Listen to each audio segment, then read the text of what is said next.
Tena septembre kalo cliché ki samba fla ani muga anduru DMS TV channel muso oniche oniyantuma ayo bisimile DMS TV sanfɛ foli anta no ban kan bagana la mebago belajele mali kono ani mali ko kan aw ka don kibaru ni o wagati sele sananga dase anga bi kuna funi baw mani kawlu daw kloka ambe aw kilna jigi ka be se ga ndeme bi kuna funan kanina charlie ani ka kilna o dia kilna jorala wale ko fe bi kuna funi bamun mamulo ni ka ulu daw kloko do bitalike alamsa tɛmɛnen septembre kalo tile naani samba fila ani mugan ani duuru an ka mali fintigilakaw olu kɔni taara asɔngo garabali yɛrɛ kɔni na u talen garabali kofɔlen min na u taara maa saba yɛrɛ kɔni minɛ u bisigalen bɛ maa minnu na k'a fɔ ko k'olu kɔni ye bamaci walimaw ye a yirala k'a fɔ k'an bɛ wagati min na i n'a fɔ ko bi maa saba nin yɛrɛ kɔni bɛ yen an ka autorité maaw ka bolo kan walasa ka se ka sɛgɛsɛgɛli baara yɛrɛ kɔni kɛ u ka koɲɛ kan. alamsa tɛmɛnen septembre kalo tile naani samba fila ani mugan ani duuru sufɛla nɛgɛ kanɲɛ mugan ani fila wagati bamaci walimaw yɛrɛ kɔni nana ataki kɛ ni ka ɲɛsi bila commissariat de police yɛrɛ kɔni ma ni nin yɛrɛ kofɔlen bɛ Segu région de kɔnɔna na a yirala k'a fɔ ko bamaci walimaw yɛrɛ kɔni ka nin ataki min kɛra ni ka ɲɛsi bila commissariat de police yɛrɛ kɔni ma k'a kɛra sababu ni ka tiɲɛniba yɛrɛ de kɔni don commissariat in na. alamsa tɛmɛnen septembre kalo tile naani samba fila ani mugan ani duuru o kun ye conseil des ministres an ka mali jamana kɔnɔna na o conseil des ministres yɛrɛ kɔni senfɛ an ka mali autorité yɛrɛ kɔni ye laseli kɛ ko min yɛrɛ kɔni ye EDMSA ni o de ye société an ka mali jamana kɔnɔna na min bɛ courant di mali jamana kɔnɔdenw yɛrɛ kɔni ma ko nin société kofɔlen ko directeur général kura yɛrɛ kɔni sigira o la ni o directeur général kura yɛrɛ kɔni tɔgɔ ye commandant Madani Darave yɛrɛ kɔni ye EDMSA directeur général kɔrɔ ni o ye Abdoulaye Djibril Diallo yɛrɛ kɔni kan bɛ wagati min na i n'a fɔ ko bi ni maa kofɔlen yɛrɛ kɔni bɛ ka taa retraite yɛrɛ de kɔni na o de kɛra sababu ni a nɔna bilala yɛrɛ kɔni directeur kura ye. Dogo Free Mary ni o ye Mohamed Kibiri yɛrɛ kɔni an kun ye a lase aw ma ko wagati tɛmɛnenw yɛrɛ kɔni na bamaci walimaw yɛrɛ kɔni taara nin maire kofɔlen yɛrɛ kɔni faga k'a to bolimafɛn dɔ yɛrɛ kɔni kɔnɔna na o ko yɛrɛ kɔni kɔfɛ Dogo Free Mary ka danka filanan ale kɔni bɛ bɔ ni ka ɲɛfɔli kɛ ni koɲɛ yɛrɛ kɔni kan bɛ wagati min na i n'a fɔ ko bi wa a bɛ laɲini yɛrɛ kɔni kɛ an ka mali autorité yɛrɛ kɔni fɛ walasa ka se ka lakana yɛrɛ kɔni sabati ni localité in kɔnɔna na. tɛnɛ tɛmɛnen septembre kalo tile fɔlɔ samba fila ani mugan ani duuru an ka mali foroba cakɛda min yɛrɛ kɔni bɛ minnu ka baara bɛnnen don an ka suguw lakɔlɔsili yɛrɛ kɔni ma a yɛrɛla k'a fɔ k'olu yɛrɛ kɔni taara butigi caman datugu an ka mali jamana kɔnɔna na yɛrɛ kɔni butigi datugu min yɛrɛ kɔni kɛra sababu ye n'an bɛ wagati min na i n'a fɔ ko bi o butigitigi ninnu yɛrɛ kɔni y'a yira k'a fɔ k'olu bɛ gɛlɛya kɔnɔna na. wagati tɛmɛnenw na an ka mali feereko minisiri ni o ye Musa Alassane Diallo ye ale kun ye laseli yɛrɛ kɔni kɛ ka sɔngɔ kura yɛrɛ kɔni ta ni ka o di siman yɛrɛ kɔni ma k'a yira k'a fɔ ko siman pili yɛrɛ kɔni tɛ yɛlɛ nin sanfɛ nka an bɛ wagati min na i n'a fɔ ko bi mali jamana kɔnɔdenw kɔni y'a yira k'a fɔ ko feereko minisiri ka nin kuma in yɛrɛ kɔni donna kulo kelen fɛ a bɔra kulo kelen fɛ ka d'a kan ko ni yɛrɛ kɔni taara siman sanyɔrɔ la ko siman da ka gɛlɛn kosɛbɛ an bɛ wagati min na i n'a fɔ ko bi ko hali ɲani minisiri yɛrɛ kɔni ka prix kura yɛrɛ kɔni fɔ siman na siman kun bɛ prix min na k'a juguyara ni o bɛɛ ye an bɛ wagati min na i n'a fɔ ko bi. alamisa tɛmɛnen septembre kalo tile naani samba fila ani mugan ani duuru Niger ka autorité maaw yɛrɛ kɔni ye laseli kɛ ka bɛ wagati min na i n'a fɔ ko bi ko Niger autorité maaw ye décision yɛrɛ kɔni ta ni ka u ka compagnie aérienne yɛrɛ kɔni sigi sen kan ni o compagnie aérienne yɛrɛ kɔni tɔgɔ bɛna kɛ Niger Air International yɛrɛ kɔni walasa Niger ka jamana kɔnɔden minnu bɛ diɲɛ fantan a naani bɛɛ lajɛlen ka olu ka voyage yɛrɛ kɔni nɔgɔya ale ni ka dɔ fara Niger yɛrɛ kɔni ka sɔrɔ kan ni kunnafoniba de bɛ an bolo kɔrɔ bi an bɛna minnu walawala aw ye bidon kibaru kɔnɔna na. Asongo cercle kɔnɔna na alamisa tɛmɛnen septembre kalo tile naani samba fila ani mugan ani duuru an ka mali finitigilakaw yɛrɛ kɔni taara ni localité kofɔlen garabali yɛrɛ kɔni na yɔrɔ min na u sera ka u bolo da maa saba yɛrɛ kɔni kan u bɛ ka bisigiya maa min na k'a fɔ k'olu kɔni ye bamaci walimaw de sosolokaliw ka kɔrɔfɔ la k'an ka mali finitigilakaw ye u bolo da ni maa saba minnu yɛrɛ kɔni kan k'an ka mali autorité yɛrɛ kɔni bɛ ka bisigiya k'a fɔ ko ni maa ninnu ko jɛɲɔgɔn bɛ u ni jadisiw yɛrɛ kɔni ni ɲɔgɔn cɛ la ko wa u bɛ ka bamaci walimaw yɛrɛ kɔni jugɔrɔma don kosɛbɛ ka wale jugu ninnu na kan bɛ wagati min na i n'a fɔ ko bi an ka mali finitigilakaw u ye maa saba ninnu bɛɛ lajɛlen yɛrɛ kɔni minɛ ni ka u bila ka taa Asongo ka militaire yɛrɛ kɔni kɔnɔna na wala sa sɛgɛsɛgɛli baaraw yɛrɛ kɔni ka se ka continuer cogo min n'a sɔrɔ ni maa min yɛrɛ kɔni jɛɲɔgɔnya bɛ u ni Bamaci walima ɲɔgɔn cɛ la ka se ka fɛɛrɛ latigɛ ni ka o kunnafoniya yɛrɛ kɔni sɔrɔ ale ni maa min yɛrɛ kɔni ti Bamaci walima o ye kuma ko yɛrɛ kɔni kɛ fɛɛrɛ ka se ka latigɛ maa ninnu ka se ka bila teliya yɛrɛ kɔni na nka min yɛrɛ kɔni Asongo sigibaa ma olu y'a yira k'a fɔ k'u nisɔndiyara kosɛbɛ ni an ka Mali autorités yɛrɛ kɔni ka nin ko ye ka d'a kan ko nin wale yɛrɛ kɔni nana kɛ sababu ye ni ka olu ka lakana yɛrɛ kɔni tɔ sinsin kosɛbɛ u sigiyɔrɔw la. Alamisa tɛmɛnen septembre kalo tile 4 san 2025 sufɛla nɛgɛ kanɲɛ 22 wagati bila commissariat de police ni nin yɔrɔ kofɔlen yɛrɛ kɔni bɛ Segu région kɔnɔna na a yirala k'a fɔ ko Bamaci walemaw ye binkani wale kɛ ni ka ɲɛsin commissariat de police ma nin don kofɔlen in na. Sosolokaliw ka kɔrɔfɔ la ko Bamaci walemaw ka nin binkani yɛrɛ kɔni ma maa si bɔnɛ ani na wa a ma maa si yɛrɛ kɔni jogi ko nka a ye tiɲɛni ba yɛrɛ de kɔni don commissariat in na. Commissariat ye so Bamaci walemaw u ye tasuma minɛ ni ka bila la k'o jeni ko Bamaci walemaw bolila ni pick-up fila ye moto 25 Bamaci walemaw ye tasuma minɛ ni ka bila olu bɛɛ lajɛlen la wale min kɛra sababu ni ka moto 25 in bɛɛ lajɛlen tiɲɛ kan kɔni bɛ wagati min na i n'a fɔ ko bi an ka Mali fintigilakaw olu ye opération dɔw yɛrɛ kɔni cari kabini ni wale jugu yɛrɛ kɔni kɛra walasa maa minnu nana nin kojugu in kɛ ni ka ɲɛsin an ka Mali fintigilakaw ma ka se ka olu nɔna minɛ teliya la ko nka ɲani ni maa ninnu yɛrɛ kɔni minɛli cɛ min an ka Mali autorités ye olu ye welemada kɛ ni ka ɲɛsin bila sigibaa ma o bɛɛ lajɛlen yɛrɛ kɔni ma k'u k'u hakili to u yɛrɛ la u ka to basigi yɛrɛ kɔni kɔnɔna na wa u k'u ka jateminɛw yɛrɛ kɔni caya yɔrɔ kofɔlen na cogo min u bɛ se ka u ka lakana sabati ale ni u bɛ an ka Mali finitigiw yɛrɛ kɔni dɛmɛ localité in lakana sabatili baaraw la an kɔni bɛ wagati min na i n'a fɔ ko bi maa minnu ye nin wale jugu in ta ni ka ɲɛsin bila commissariat de police maaw yɛrɛ kɔni ka yɔrɔ ma olu maaw yɛrɛ kɔni ma dɔn nka halisa an ka Mali fintigilakaw bɛ sɛgɛsɛgɛli baara la walasa dɔrɔn nataw la ka se ka ni maa ninnu minɛ cogo min u k'u ka menace yɛrɛ kɔni ta ni ka bɔ jamana ale ni jamana kɔnɔdenw bɛɛ lajɛlen kan. Madani Dravé ni ma kofɔle ale ye spécialiste en génie informatique et électrique yɛrɛ kɔni a yirala k'a fɔ ko ni ma kofɔlen de sugandira ni ka kɛ EDMSA directeur général kura ye alamisa tɛmɛnen de septembre kalo tile 4 san 2025 ni o kun ye conseil des ministres an ka Mali jamana kɔnɔna na nin don kofɔlen de la an ka Mali ministres yɛrɛ kɔni ni kunnafoniya laseli yɛrɛ kɔni kɛ ko min ye Madani Dravé k'o de sugandira ni ka kɛ EDMSA directeur général an bɛ wagati min na i n'a fɔ ko bi ɲani Madani Dravé ale kɔni ka sugandi ni ka kɛ an ka EDMSA directeur général yɛrɛ kɔni maa kun tɛ kunnafoniya caman yɛrɛ kɔni dɔn an ka nin jamana kɔnɔden in na fɔlɔ nka kunnafoniya min yɛrɛ kɔni sera ka dɔn ale kan o yɛrɛ de kɔni ko kabini san 2025 janvier kalo yɛrɛ kɔni na ko min ye Madani Dravé ale kun ye an ka jamana présidence ka secrétariat général ka conseiller technique yɛrɛ kɔni ko nka an bɛ wagati min na i n'a fɔ ko bi commandant Madani Dravé yɛrɛ kɔni ko jɔyɔrɔba bɛ ale bolo an bɛ wagati min na i n'a fɔ ko bi ka d'a kan a kan ka fɛɛrɛ bɛɛ lajɛlen yɛrɛ kɔni latigɛ min ye courant ko ye ɲɛtaga kɔni ka don o la an ka Mali jamana kɔnɔna na i n'a fɔ Mali jamana kɔnɔdenw bɛɛ lajɛlen b'a kalama cogo min ye EDMSA ye ni de société an ka Mali jamana kɔnɔna na min bɛ courant di Mali jamana kɔnɔdenw ma crise dɔ yɛrɛ kɔni bɛ ni société in yɛrɛ kɔni kɔnɔna na n'o crise yɛrɛ kɔni kɛmɛ ni ka Mali jamana kɔnɔdenw bɛɛ lajɛlen sɛgɛn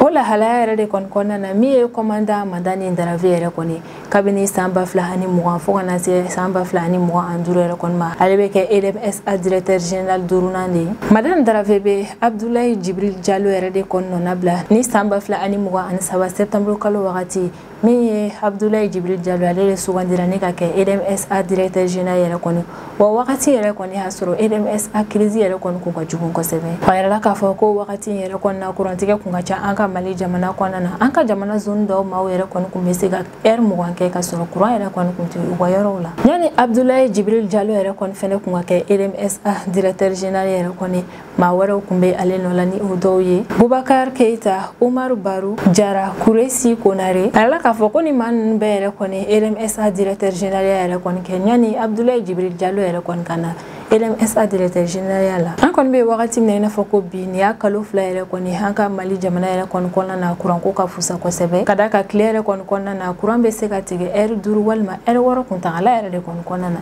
n'o tɛ tile kuru karatɔ bɛɛ lajɛlen yɛrɛ kɔnɔna na courant bɛ jamana kɔnɔdenw bolo a yirala k'a fɔ ko ni ɲɛtaga min yɛrɛ kɔni tora EDMSA courant di yɛrɛ kɔni na ko caman da yɛrɛ kɔni bɔra an ka fondation yɛrɛ de kɔni na ni o ye taxe kura yɛrɛ kɔni min wajibiyan bɛ jamana kɔnɔdenw kan ni o taxe ni yɛrɛ kɔni bɛ bɔ an ka wari ci ale ni crédit sanw yɛrɛ de kɔni na ko wari yɛrɛ de kɔni bɛ ka kɛ sababu ye ni EDMSA ale bɛ se ka wari yɛrɛ kɔni sɔrɔ ka carburant fɛnɛ san wale min fɛnɛ bɛ ya kɛ sababu ye ni jamana kɔnɔdenw yɛrɛ kɔni bɛ se ka kuran sɔrɔ wagati caman kuntagala kɔnɔna na. Wa Madani Darafe yɛrɛ kɔni sugandila bɛ wagati min na i n'a fɔ ko bi ni k'a kɛ RMSA directeur général kura yɛrɛ kɔni o kɛra sababu ye ni Mali jamana kɔnɔdenw caman y'a yira k'a fɔ ko baaraba yɛrɛ kɔni bɛ an ka directeur général kura in bolo ka d'a kan a kan ka fɛɛrɛ bɛɛ lajɛlen yɛrɛ kɔni latigɛ a ye min yɛrɛ kɔni nɔ bila ka u ka kuran di cogo ɲɔgɔn de kɛ walima ka yɛlɛ o ta sanfɛ k'a kɔni k'i jija a kana na jigin o dugumana kɔni fɛnɛ na. An ka Mali jamana kɔnɔden dɔw yɛrɛ kɔni ka kɔrɔfɔ la ko jamana kɔnɔden dɔw yɛrɛ kɔni bɛ ɲinani k'a fɔ ko RMSA problème yɛrɛ kɔni tɛ minanko ye ko RMSA problème yɛrɛ kɔni ye min ye o ye ɲɛmɔgɔw ka baara kɛ cogo de ye ko RMSA baarakɛla caman yɛrɛ kɔni bɛ doctorat de bɛ u bolo ko nka n'i ma se i ka baara kɛcogo yɛrɛ kɔni na ko ɲɛtaga foyi tɛ se ka ye baara kɔnɔna na nka jamana kɔnɔden dɔw kɔni y'a yira k'a fɔ k'olu nisɔndiyara kosɛbɛ ni directeur général kura sigilen RMSA la o tigi ka kɔrɔfɔ la k'an ka jamana foroba cakɛdaw bɛɛ lajɛlen kan ka diriger an ka fintigilakaw yɛrɛ kɔni fɛ k'ali kalanko minisiri jɔyɔrɔ yɛrɛ kɔni kan ka kɛ prytanne militaire directeur général kɔrɔ dɔ yɛrɛ de kɔni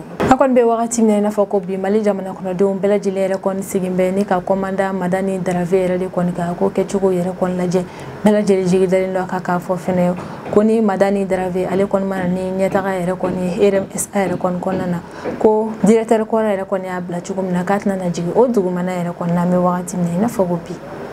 an bɛ wagati min na i n'a fɔ ko bi Dogo Firimɛri ni o ye Mohamed Kimbiri yɛrɛ kɔni ale ka fagali min yɛrɛ kɔni kɛra dɔgɔkun tɛmɛnenw yɛrɛ kɔni na wale kɛn bɛ sababu ye ni ka Mali jamana kɔnɔdenw yɛrɛ kɔni lasiran kosɛbɛ Dogo Firimɛri ka saya yɛrɛ kɔni kɛra sababu ye ni ka jamana kɔnɔdenw yɛrɛ kɔni lasiran kosɛbɛ ale ni mɔgɔ yɛrɛ kɔni ka ɲininkali yɛrɛ kɔni bɛ ka caya bamaci wale menaces yɛrɛ kɔni na an bɛ wagati min na i n'a fɔ ko bi Dogo Firi localité an ka Mali jamana kɔnɔ na min yɛrɛ kɔni bɛ an ka Bamako nord yan fanfɛla yɛrɛ kɔni fɛ ni ani Mauritanie frontière yɛrɛ kɔni ka surun kosɛbɛ dɔgɔkunjan tɛmɛnen yɛrɛ kɔni na Dogo Firimɛri ale yɛrɛ kɔni fagara Mahamar mafɛntigi dɔw yɛrɛ kɔni fɛ minnu ma lakodɔn an bɛ wagati min na i n'a fɔ ko bi ɲɔni Dogo Firimɛri yɛrɛ kɔni ka faga o y'a sɔrɔ tile damadɔni ka kɔn o ɲɛ ale kun ye Farabugu village kɔnɔna na maa minnu kun bolila ka bɔ ye k'o sababu yɛrɛ kɔni bɔ lakanabaliya la ni ka na Dogo Firi mara kɔnɔna na Dogo Firimɛri ale kun ye ni maa ninnu yɛrɛ kɔni kun bɛ a ka village kɔnɔna na a yɛrɛ la k'a fɔ ko tile damadɔni o yɛrɛ de kɔni kɔfɛ Mahamar mafɛntigi dɔw nana Mohamed Kimbiri yɛrɛ kɔni faga ni ale de kun ye Dogo Firimɛri Mahamadu Kane ale kɔni lasɔrɔla kunnafoni sira maa dɔw yɛrɛ kɔni fɛ ni a ye walawalali yɛrɛ kɔni kɛ Dogo Firimɛri ka sayako la a yɛrɛ la k'a fɔ ko Mahamadu Kane ale yɛrɛ de kɔni kun ye Dogo Firimɛri ka dankan yɛrɛ kɔni ni localité kofɔlen yɛrɛ kɔni kɔnɔna na Dogo Firimɛri ni o ye Mohamed Kimbiri o kɔni sara lahalaya min kɔnɔna na a b'i da se olu ma ale lakanabaliya min yɛrɛ kɔni bɛ olu ka localité kɔnɔna na maire ka dankan a bɛ walawalali kɛ olu bɛɛ lajɛlen na Mahamadu Kane yɛrɛ kɔni ka kɔrɔfɔ la ko Dogo Firimɛri fagali yɛrɛ kɔni o ye lakanabaliya min bɛ an ka jamana kɔnɔna na o ye o kɔlɔlɔ de an bɛ wagati min na i n'a fɔ ko bi a bɛ hakilinajigi yɛrɛ kɔni kɛ ko Dogo Firimɛri yɛrɛ kɔni sara ni ka hatu sira min yɛrɛ kɔni kan ko o tɛ sira ɲɛnamaba ye yɛrɛ kɔni ka d'a kan ko nin sira kofɔlen yɛrɛ kɔni ka mɔgɔw fagali ka ca kosɛbɛ lakanabaliya o ka jugu ye kosɛbɛ ko nka ko min yɛrɛ kɔni ye Mohamed Kimbiri k'a kɔni bɔra ni nin sira in yɛrɛ de kɔni ye ko sira min yɛrɛ kɔni bɛ olu ka localité la ni o ye sira jugumanba ye ni lakanabaliya yɛrɛ kɔni carilen bɛ yen kosɛbɛ o kɔni ye sira ye min yɛrɛ kɔni bɛ bɔ Bamako ka taa Lere ni o bɛ an ka jamana kɔrɔyan fanfɛla de fɛ ko sanga ni wagati i b'a mɛn k'a fɔ ko binkani wale kɛra ni localité kofɔlen in kɔnɔna na ko yɛrɛ de kɔni na bɛ wagati min na i n'a fɔ ko bi Dogo Firi sigibaa maaw yɛrɛ kɔni ka déplacement o bɛɛ lajɛlen bɛ kɛ kamanagan kɔnɔna na ko dɔw yɛrɛ kɔni tɛ sɔn hali ka bɔ village in kɔnɔna na ka d'a kan n'i bɔra yen yɛrɛ kɔni min ye bamaci wale maaw ye olu ka menace bɛ i kun kan a bɛ se ka kɛ u bɛ wale jugu ta ne ka ɲɛsin i ma yɛrɛ kɔni Mahamadu Kane ka kɔrɔfɔ yɛrɛ kɔni na k'an bɛ wagati min na i n'a fɔ ko bi olu bɛ localité min yɛrɛ kɔni kɔnɔna na olu ka lakanako lahalaya yɛrɛ kɔni ma ye hali n'a sɔrɔ an ka Mali fintigilakaw sanga ani wagati olu bɛ yɔrɔ kofɔlen in na k'olu kɔni bɛ laɲini kelen de kɛ an ka Mali autorité yɛrɛ kɔni fɛ o de ye Dogo Firi centre ville yɛrɛ kɔni ka militaire dɔ yɛrɛ kɔni sigi yen nɔ walasa sanga ani wagati an ka Mali fintigilakaw ka se ka kɛ yen nɔ k'an bɛ wagati min na i n'a fɔ ko bi Dogo Firi localité ni kan yɛrɛ kɔni ka jan kosɛbɛ wa hali ni attaque kɛra ni ka ɲɛsin olu ka localité maaw yɛrɛ kɔni ma yanni an ka Mali fintigilakaw bɛ bɔ kan yɛrɛ kɔni kɔnɔna na ka na se olu ma o b'a sɔrɔ bamaci walima ninnu ye tiɲɛniba de kɛ wa o b'a sɔrɔ u bolila ka taga yɛrɛ kɔni kɔrɔ de kɔni na olu bɛ laɲini kelen min kɛ an ka Mali autorité fɛ o yɛrɛ de kɔni u ka fɛɛrɛ latigɛ ni ka kan militaire dɔ yɛrɛ kɔni sigi Dogo Firi ville yɛrɛ kɔni kɔnɔna na walasa u ka se ka olu ka lakana sabati ko ɲɛtɛ an bɛ wagati min na i n'a fɔ ko bi nin ko in yɛrɛ kɔni ma yen nɔ k'ali n'a sɔrɔ an ka Mali fintigilakaw kuma caman u bɛ to ka tɛmɛ Dogo Firi localité yɛrɛ kɔni kɔnɔna na ko n'a taw ta bamaci wale maaw b'u ka binkani wale kɛ ni ka ɲɛsin olu ma ko yɛrɛ de kɔni na ɲuman ye min ye ka kan yɛrɛ kɔni sigi Dogo Firi ville yɛrɛ de kɔni kɔnɔna na Tɛnɛn septembre kalo tile fɔlɔ san 2025 an ka Mali direction régionale du commerce, de la consommation et de la concurrence ni o ye cakɛda an ka Mali jamana kɔnɔna na minnu ka baara yɛrɛ kɔni bɛnnen don an ka sugu kɔlɔsili yɛrɛ kɔni ma a yirala k'a fɔ k'an ka ni foroba cakɛda ma ni yɛrɛ kɔni butigi caman de datugu an ka Mali jamana fantan naani bɛɛ lajɛlen na population yɛrɛ kɔni ka kɔrɔfɔla k'an ka sugu la kɔlɔsilibaga ma ni yɛrɛ kɔni ni butigi ni yɛrɛ kɔni datugu ka d'a kan k'u ye infraction caman yɛrɛ kɔni kɛ ni ka ɲɛsin an ka jamana kan sɔrɔ ko de ma a yirala k'a fɔ k'an ka sugu la kɔlɔsilibagaw yɛrɛ kɔni taara butigi caman yɛrɛ kɔni na u ye laɲini fila de kɛ butigitigi ni yɛrɛ kɔni fɛ o de ko jamana bɛ yamaruya min yɛrɛ kɔni di u ma u ka feere yɛrɛ kɔni kɛ k'u ka o yamaruya sɛbɛn yɛrɛ kɔni bɔ ko ni o fɛnɛ ma sɔrɔ min yɛrɛ kɔni bolo u b'a laɲini e fɛ yɛrɛ kɔni k'i ka sɛbɛn dɔ yɛrɛ kɔni yira min b'a yira k'a fɔ k'i ye Mali jamana kɔnɔden nka k'a yirala k'a fɔ ko o sɛbɛn ni yɛrɛ kɔni ma sɔrɔ butigitigi dɔw bolo o yɛrɛ de kɔni nana kɛ sababu ye ni min ye an ka sugu la kɔlɔsilibaga maaw ye olu kɔni wajibiyara ne ka ni bitigi nin datugu nka feerekɛla ni dɔw yɛrɛ kɔni ka kɔrɔfɔla ko an ka sugu la kɔlɔsilibagaw yɛrɛ kɔni filɛ ne ka ni ko min kɛ ne ka ɲɛsin olu ma k'olu kɔni ye victime de ye o ko la ko an ka Mali autorité yɛrɛ kɔni bɛ ka fɛn min yɛrɛ kɔni reprocher olu la k'olu yɛrɛ kɔni ti o dɔn fɔlɔ ko an bɛ wagati min na i n'a fɔ ko bi k'ali musaka yɛrɛ kɔni ti olu bolo walasa magoɲɛ min bɛ u la ka se ka o magoɲɛ ninnu yɛrɛ kɔni ɲɛnabɔ ka d'a kan k'olu bɛ u dayirimɛw yɛrɛ kɔni bɔ u ka feere baara ninnu de la ni ye a jateminɛ yɛrɛ kɔni maa minnu yɛrɛ kɔni ka bitigi yɛrɛ kɔni datugura an ka sugu la kɔlɔsilibagaw yɛrɛ kɔni fɛ olu caman ye maaw ye minnu tɛ an ka Mali jamana kɔnɔna na a yirala k'a fɔ ko Moritani ka jamana kɔnɔden caman yɛrɛ kɔni bɛ o la ni an ka bɔlɔsiraw yɛrɛ kɔni ta k'a lajɛ an ka Mali jamana kɔnɔdenw bɛ k'a yira k'a fɔ k'u nisɔndiyara ni nin ko in ye kosɛbɛ ka d'a kan ko min ye Moritani ye ko san ani wagati ale kɔni bɛ ka an ka Mali jamana kɔnɔdenw gɛn ni ka na an ka Mali jamana kɔnɔna na ko yɛrɛ de kɔni na an ka Mali autorité olu kɔni fɛnɛ filɛ ne ka décision min yɛrɛ kɔni ta o ɲɛna kosɛbɛ ko n'a ma ɲɛ Moritani maaw yɛrɛ kɔni bɛ an ka mɔgɔw yɛrɛ kɔni gɛn ka d'a kan k'u ka sɛbɛnw yɛrɛ kɔni tɛ tilennenya kɔnɔna na k'a ka kan an ka maaw fɛnɛ ka u ka bitigiw yɛrɛ kɔni datugu ka d'a kan k'u fɛnɛ ka sɛbɛnw yɛrɛ kɔni tɛ tilennenya kɔnɔna na ko in yɛrɛ kɔni tɛmɛnen kɔfɛ Moritani ka lasigiden bɛ an ka Mali jamana kɔnɔna na o kɔni ye laɲini kɛ an ka autorité yɛrɛ kɔni fɛ k'a bɛ an ka autorité yɛrɛ kɔni deli u ka wagati dɔ yɛrɛ kɔni di olu ka bitigitigi ni yɛrɛ kɔni ma walasa u ka se ka u bila tilennenya kɔnɔna na nka min yɛrɛ kɔni an ka Mali autorité ye olu ye jaabi min kɛ ne ka ɲɛsin Moritani ka lasigiden yɛrɛ kɔni ma an bɛ wagati min na i n'a fɔ ko bi an ma kunnafoniya sɔrɔ o ko ɲɛ ka fɔ la an bɛ wagati min na i n'a fɔ ko bi Mali jamana kɔnɔdenw kɔni kamana gannen don ka d'a kan ko min ye siman yɛrɛ kɔni ko sɔngɔ yɛlɛla kosɛbɛ hali n'a sɔrɔ an ka feereko minisiri ni o ye Musa Alassane Diallo ye ni wagati tɛmɛnenw na o yɛrɛ kɔni kun bɔra ni ka sɔngɔ kura yɛrɛ kɔni fɔ siman tɔni yɛrɛ kɔni na ko o n'a taw ta olu kɔni bɛ ka jateminɛ min kɛ o de ye ko siman halisa foyi ma bɔ ale sɔngɔ la dɔ de farala a kan ko wagati min feereko minisiri ni o ye Musa Alassane Diallo ye n'ale yɛrɛ kɔni bɔra ni ka siman sɔngɔ kura yɛrɛ kɔni fɔ k'a bɛ n'a fɔ siman feerelaw yɛrɛ kɔni olu ma minisiri ka kuma in yɛrɛ kɔni lamɛn k'a donna kulo kelen fɛ a bɔra dɔ in yɛrɛ kɔni fɛ ka d'a kan foyi ma bɔ siman sɔngɔ la an bɛ wagati min na i n'a fɔ ko bi siman ale kɔni da ka gɛlɛn kosɛbɛ an ka Mali jamana kɔnɔna na wa o bɛ kɛ wagati dɔ la yɛrɛ kɔni o y'a sɔrɔ min yɛrɛ kɔni ye Mali sɔrɔ ko yɛrɛ kɔni ye gɛlɛya dɔɔni bɛ o kɔnɔna na ka d'a kan diɲɛ ka dɛmɛ yɛrɛ kɔni tɛ ka don Mali jamana kɔnɔna na fɔlɔ an bɛ wagati min na i n'a fɔ ko bi dɔw tɛmɛn'o na feereko minisiri n'o ye Musa Alassane Diallo ye ale yɛrɛ kɔni bɔra ka sɔngɔ kura yɛrɛ kɔni fɔ siman na wa y'a yira k'a fɔ k'a ti tɛmɛ olu yɛrɛ kɔni kan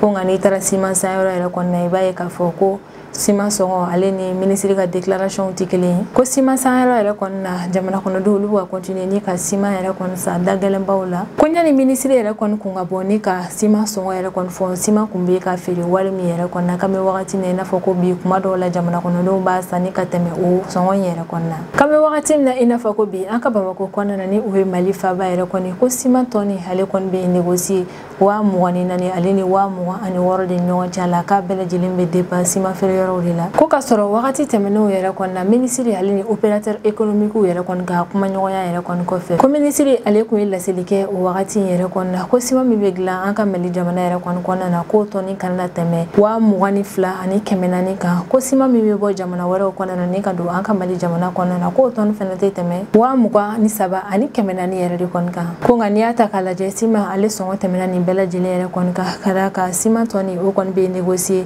24,000 ni 26,000 de ɲɔgɔn cɛ la an ka Bamako kɔnɔna na Mali jamana kɔnɔden caman yɛrɛ kɔni bɛ ka kule k'a yira k'a fɔ yɛrɛ kɔni ko siman ale kɔni da ka gɛlɛn an ka Mali jamana kɔnɔna na ko ka sɔrɔ Mali kɛrɛfɛ jamanaw yɛrɛ kɔni ka sɔngɔti o bɛɛ lajɛlen yɛrɛ kɔni bɔ yen nɔ. Misaliya la Senegal jamana yɛrɛ kɔni kɔnɔna a yirala k'a fɔ ko ciment tɔni ale yɛrɛ kɔni bɛ bɔ 14,200 ale ni 21,200 de ni ɲɔgɔn cɛ la Senegal jamana kɔnɔna na. Ko Burkina Faso ni Niger jamana yɛrɛ kɔni kɔnɔna na ciment tɔni yɛrɛ kɔni bɛ ka feere 11,000 ni. Dɔw kɔni y'a yira k'a fɔ ko b'a yira k'a fɔ Mali yɛrɛ kɔni kɔnɔna na ko gɛlɛya bɛ yen nɔ kosɛbɛ ka d'a kan ko n'i y'a ta k'a lajɛ yɛrɛ kɔni Burkina ni Niger jamana yɛrɛ kɔni kɔnɔna na ciment bɛ feere sɔngɔ min yɛrɛ kɔnɔna na ko o fila yɛrɛ de kɔni bɛ kɛ ne kan anw ta san jamana kɔnɔna na. Caman kɔni y'a yira k'a fɔ ko nin t'a siɲɛ fɔlɔ ye feereko minisiri ale bɛ bɔ ni ka fɛn dɔw yɛrɛ kɔni sɔngɔ bɔ ka sɔrɔ fɛn yɛrɛ kɔni sɔngɔ tɛ falen sugu kɔnɔna na ka d'a kan sanga ani wagati an bɛ o ko ninnu yɛrɛ kɔni min ye feereko minisiri ale bɛ bɔ ni ka fɛnw yɛrɛ kɔni sɔngɔ fɔ nka n'i taara sanniyɔrɔ yɛrɛ kɔni na i b'a ye k'a fɔ ko o sɔngɔ ni minisiri ka sɔngɔ tɛ kelen ye. Analyse économique dɔ yɛrɛ kɔni ka kɔrɔfɔ la ko n'i y'a ye halisa nin ko in yɛrɛ kɔni bɛ continuer an ka Mali jamana yɛrɛ kɔni kɔnɔna na